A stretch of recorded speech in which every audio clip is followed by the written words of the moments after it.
week on Greyhound View, we look back at the quarter-finals of the John J. Casey Open 575 from Shelbourne Park. We also visit Michael and Sean Dunphy at the Droopys Stud in Port Law, County Waterford.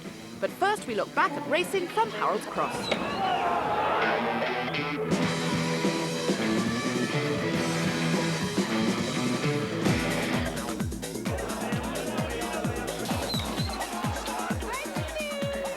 Well, a new face of the dogs and a strange place to see him. Golfer Peter Laurie. Peter, first of all, why are you here at Harold's Cross tonight? We have a dog running tonight, myself and my brother.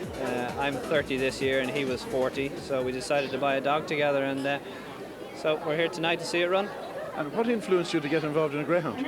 I played with the manager here, Pat O'Donovan, a long time ago in a Christmas hamper in the Links Golfing Society, and just got chatting with him, got friendly, and came down one of the days to Harold's Cross and got attracted to it. Where did you find the dog, or how did you come up with it?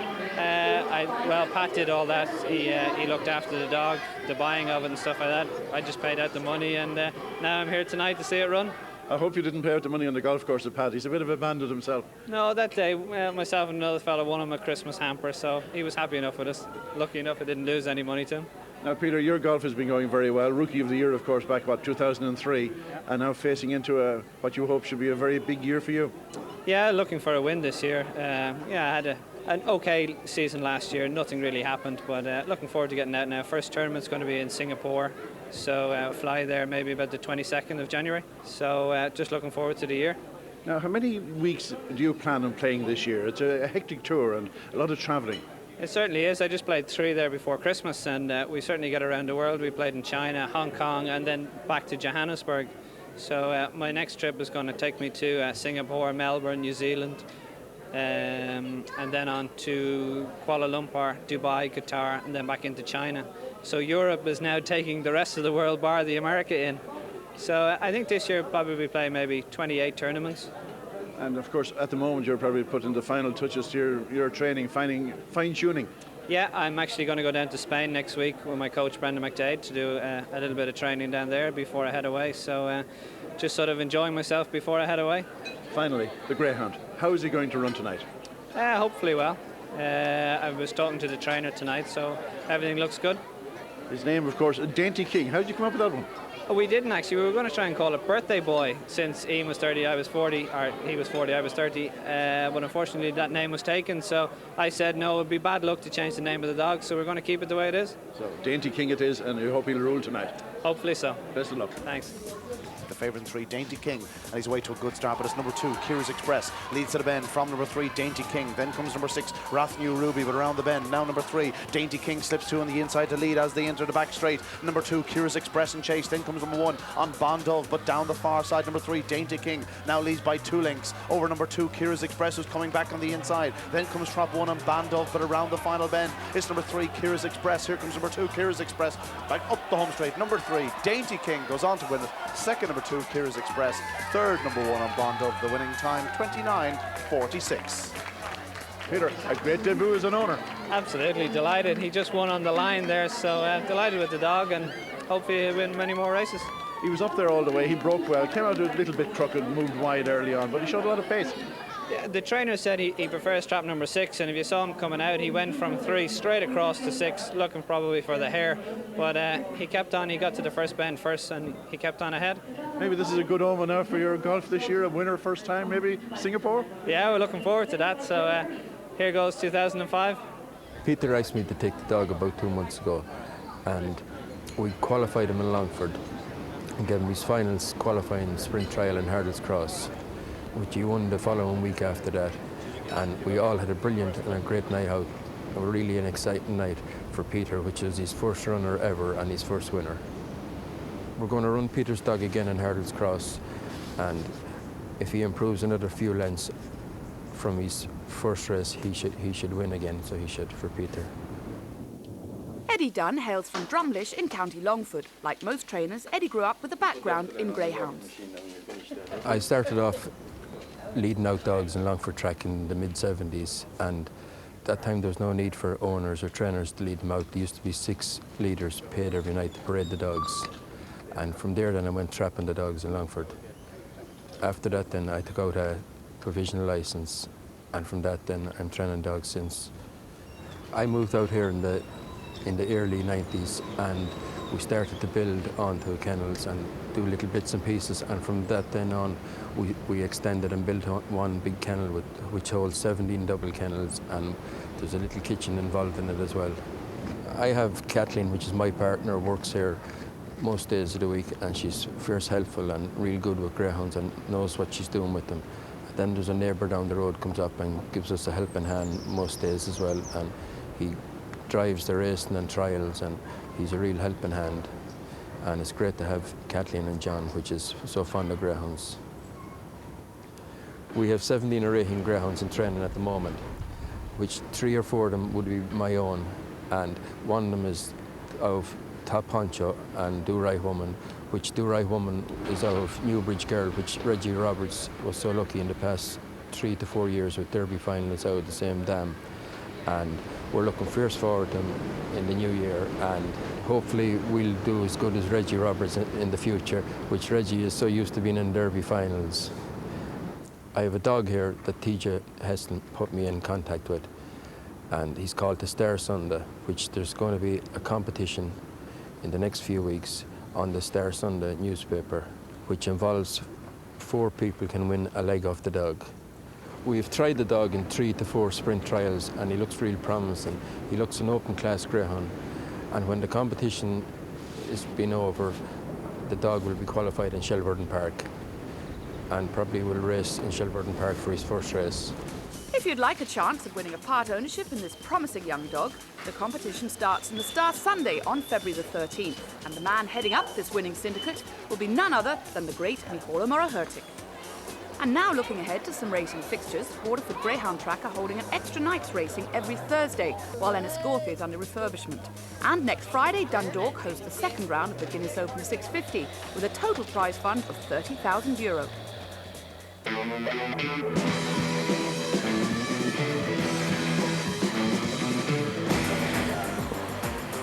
Last Saturday night, Shelbourne Park hosted the quarterfinals of the John J. Casey Open 575, carrying a total prize fund of €18,000. In the opening heat, Smooth Show, wearing the red jacket, was made the favourite, though he faced some stiff opposition in the form of Black Bravado and Currency Risk. Hair behind traps, and away to go. Number 4 is out fast, that's Clydal Sandy, leading up to the corner from 2 Shaban Rumble. 6 Currency Risk, putting in a big run now in second place as they hit the opening bend, with number 4 Clydal Sandy in front. 6 Currency Risk on the outside, just in behind is number 5 Mamatina, heading down the far side on number 4 Clydal Sandy, now being challenged strongly on the outside by Currency Risk, number 6. 5 Mamatina improves on the inside, but number 6 Currency Risk goes on by a neck, a half a length on the final bend, but Clydal Sandy is battling back. It's neck and neck off the final bend. 4 and 6 Clydal Sandy, and the number 4 Clydal Sandy wins it from 6 Currency Risk in second. Number 5 is third Mamatina, the time 31:17. The second heat looked like a match between trap 3 Smiling Man and 5 Lickfin Willie. Whichever got the early run was going to take some catching. The hair behind traps, and away to go. It's a very level start. Number 4 De Burglar well out. Number 3 Smiling Man showing good pace up the middle. On the outside is 5 Lickfin Willie into the corner, the 2 favourites. Number 3, that Smiling Man checks slightly there, and 5 Lickfin Willie leads into the far side by 2 lengths from 3 Smiling Man in second. Is 3 lengths back to 4 De Burglar into the third bend, and Smiling Man moving up the inside to challenge, but as 5 Lickfin Willie goes on again by a length and a half on the last bend. It's 5 Lickfin Willie from 3 Smiling Man in second. He's challenging again off the last bend. 3 Smiling Man on the inside of Lickfin Willie, and Smiling Man gets up to win it. Number 3 Smiling Man the winner. Second is 5 Lickfin Willie. It's very close for third between 6 and 4. The time 31:29. Greyhound racing has never been found wanting when it comes to supporting worthy causes. The Southeast Asia disaster, well, that is certainly a very, very worthy cause. Thursday the 27th of January, next Thursday week, that's the big night on the Greyhound front. Massive meeting in Shelbourne Park, other events at other tracks all around the country. And to tell us all about it, I have Lee Marks. Yes, Michael, we're looking to run a €25,000 race and a €50,000 race on the night, which will all go to the fund. The response from the Greyhound people, and indeed non-Greyhound people that are getting involved in the scene, is tremendous. Shelbourne are running the big night on the 27th here. As well as that, a lot of tracks who don't race on the Thursday night, or actually most of them, are going to race on the Thursday night as well and tune into Shelbourne. The response from the people all around, through firemen in the north, the fire station in Tara Street, We had a man did a thing above and beyond the call of duty in Harold's Cross. He didn't leave much to the imagination, but he raised €350. Tremendous response. So I'm asking everybody to come on board, and not only in Ireland, in England, come over here and support us, because you'll have the best racing this side of the Irish Derby on here on the 27th of January. We have lots of nominations coming in as well, and sponsorships, but we need more. Finally, the money raised on the night is going to Sri Lanka, basically. And Chandra Munrawala is already out there doing a lot of work. I was talking to Chandra at 4 o'clock today. He's already got one boat launched. He has 50 more being launched in the next 2 weeks. He has also secured ground on which he's building schools and also sanitation, toilets. But these people, they need a place to live, but they also need a living. And the boat situation people have responded to, it's going direct on the ground, and we're getting great value for money. Great, Liam. No doubt it's going to be a massive night. I hope so, Michael, and thanks indeed for everybody supporting us, but we need a lot more work. Come and join us here on the 27th. And that certainly promises to be a great night. We'll bring you the remaining action from the John J. Casey Heats in Part 2.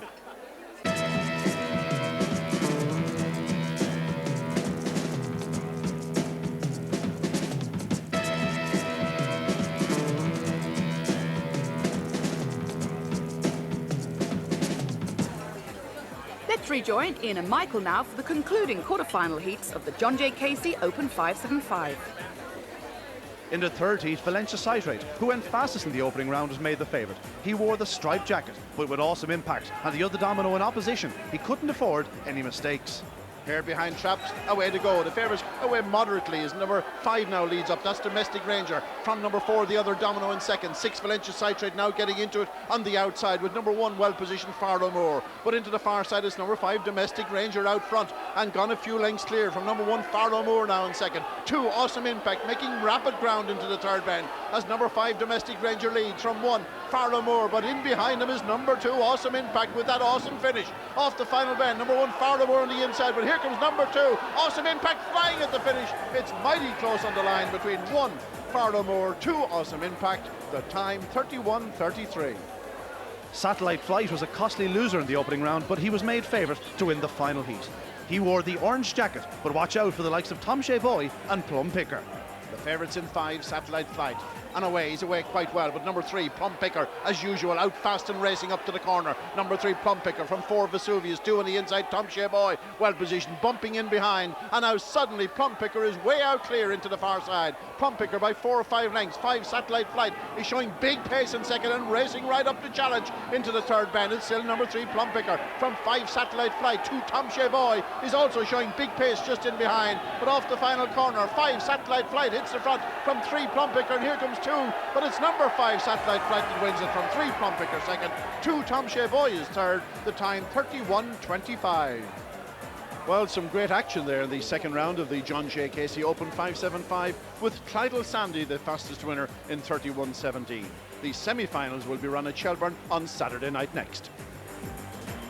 Also next Saturday night, Limerick hosts the semi-finals of the Shelbourne Stud Open Puppy Stake, while Newbridge Track are holding a benefit night in aid of the Tsunami Disaster Fund and are hoping to get plenty of local support.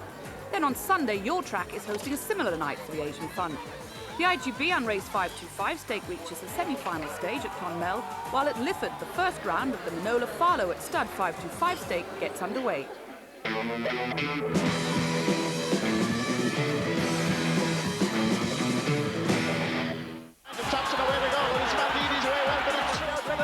Droopys Brooklyn, 6, Droopys Pirelli going up fast. Droopys Brooklyn goes clear off 6, Droopys Pirelli leads into the far side from 5, Droopys Bandini. On the outside is number 4, Droopys Marco. And the 2 Droopys are challenging on either side of the sky. But off the final bend is number 1, Droopys Brooklyn. Could it be a double for Ian Ryan? But it's 6, he won it, Pirelli. He won it again. But it's number 6, Droopys Pirelli wins it. Brooklyn the winner. Well, the past few years, the Droopys, phenomenal. Michael Dunphy, it has been a massive few years for the prefix. Yeah, we had a great run there for a few years with them, all right. They just ran well and kept going for us the whole time, and may continue for another couple of years. Well, when you look at the betting for the English Derby and the Irish Derby, the year gone by and the year ahead, I think something like 5 or 6 Droopys in the top 10, it must be a great sense of satisfaction. Well, it's no good having them in since December or in January. It's the night after the final you want to be on the top, like, you know. We had to shake in the Irish Derby down there a few years, but we could never get it. But the night in Wimbledon when Droopy Scholes won the English Derby, that must have been a little bit special. Yeah, that was a good buzz, all right, because he was Irish trained as well, which made it a bit better. Like, you know, we won it the year before with the Droopy Stud and he lost it, so it was kind of an anti-climax. But it was great now, and he won it. And he ran well on the night as well, like, and he was under an injury the whole way through the competition after the second round.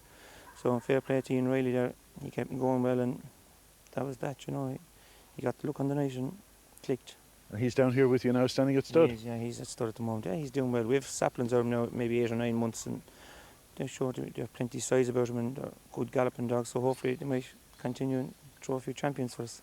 Now you mentioned there about the Irish Derby, there were 2 Droopies in the final, Maldini and Marco, and at one stage down the back straight it looked as if the 2 of them could be fighting it out. Of course, but well, Owen McKenna was on a great roll that year, so you want to be looking where Owen's dog was at that stage, and he was coming into shot at a very fast rate, so you know, at the third bend I knew we were in trouble, like, because he was too close to us. I think a track record over 5.75 in Shelbourne, and in fairness Maldini like would be all out to get 5.50. That was as far as he'd go, like, and at that stage it was getting dodgy.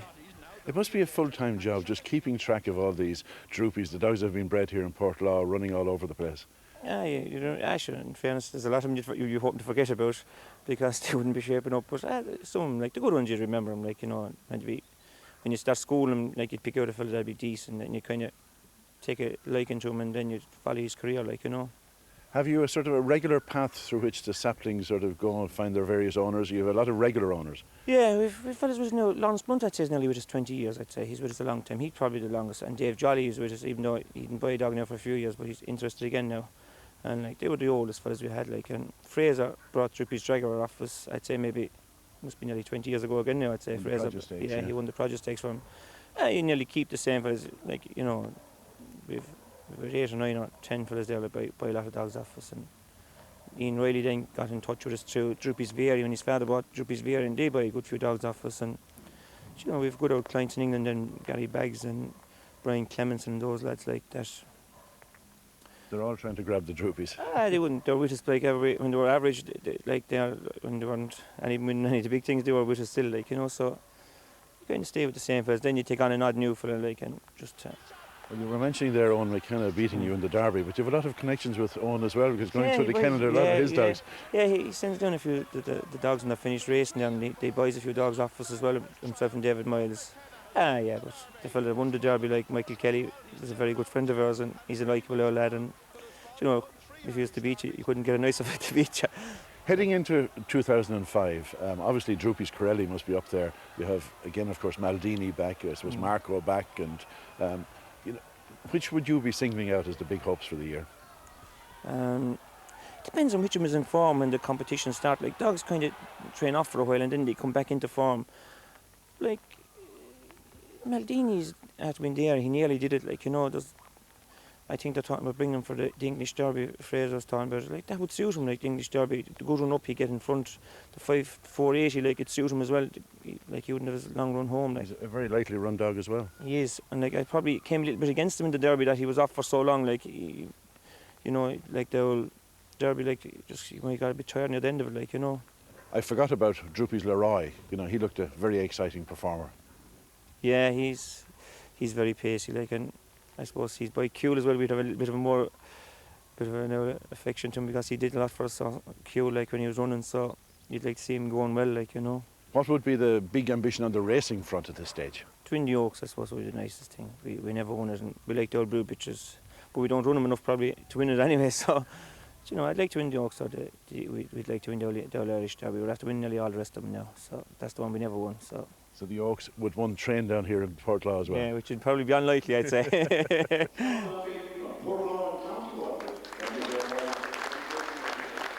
The awards ball last year was a very special night for both Michael and Sean when Droopy's Kirsten was announced the Brood Bitch of the Year. Very proud, Michael joined Minister John O'Donoghue and members from the Greyhound Board on stage to receive the award. Sean, it's a big operation here at Droopy's Kennels. How many brood bitches would you have at one time? We'd probably have about 20, probably 15 breeding, and we'd have 5 old ones that would be finished, and we'd probably have 5 new ones that we wouldn't have bred from yet. So about 15 that would be breeding at any one time. So how many litters basically in a year would you breed? We'd probably have maybe suppose we'd breed them when they come in, probably about 22 or 3, I suppose. Just depends on the way they come in season, really, you know. That's an awful lot of pups. A lot of pups, a lot of care. Michael takes care of the pups normally, so it's a lot of work, really, yeah. What would be the top brood bitches here at the moment? I suppose the Droopys Kirsten, I suppose, probably the best. She bred Droopys Scolds. Droopys Nelly bred Droopys Corelli. So they're probably the best two at the minute, I'd say. It must have been quite an honour for you when Droopys Kristen got the brood bitch of the year. Very good trill, yeah. You wouldn't realise that, but it's good trill, really, yeah. So you're hoping maybe she might even do it again this year? I doubt it. Hard to win it once. It must be special, Sean, when you breed one and see it coming up through all the stages and then going on and winning something very big. Well, we breed them, rear them, and we sell them after a few trials. So you're waiting then to see what will happen afterwards. So you're watching, then they might win a public competition, go on maybe. In seeking, it's all about stepping up from the puppy to an open race to Shelbourne, and then if you can go do it in the big ones, like those national puppies or puppy derby or derby, that's it then, that's the highest you can go then. Now you also, of course, have the other element of the breeding side of it, the stud dogs. You have a number of stud dogs here now, and there are a lot of them doing well. We started off there maybe 10, 12 years ago, a dog called Droopys Aldo. Did many hear of him, but he mated probably 9 or 10 bitches. But it was start off like, and then we got some picture, and he had the makings of a right good stud dog, but he died unfortunately here of a heart attack. So I thought then, we're very, very lucky then that Droopys Kuhl and Droopys Vieri came out at the same time. And they were both by very fashionable sirs, also on the up, Top Honcho and Larkill Joe. So they were their first real good sons. So I suppose when a fella rang Top Honcho or Larkill Joe and they were busy, the next choice would probably be Vieri or Kuhl. So that's the way they started off, and luckily they've thrown some good ones, so hopefully they stay busy in their own right. And now in alongside them you have the next generation, you have Droopy Scolds in there. It's like the brood bitches, you keep trying away then with the Droopy Scolds and Agassi and Hewitt, Board of Flight and all those dogs, and we just hope that one of them might click again. Finally, Droopys. Where did the name come from? Well, if you've got a pound for every time I ask that question, we had, I suppose really from the cartoon, that was the white dog with the black ears. We had a dog like that, and he was the original Droopy. And after that, then we just started calling him Droopies after that. So it's been lucky for us. In next week's programme, we'll have the semi-finals of the Shelbourne Stud Open Puppy Stake from Limerick, along with those of the IGB race from Clonmel and the John J. Casey from Shelbourne Park. Join us then. For a complete fixtures list and more information, log on to the Irish Greyhound website at www.igb.ie.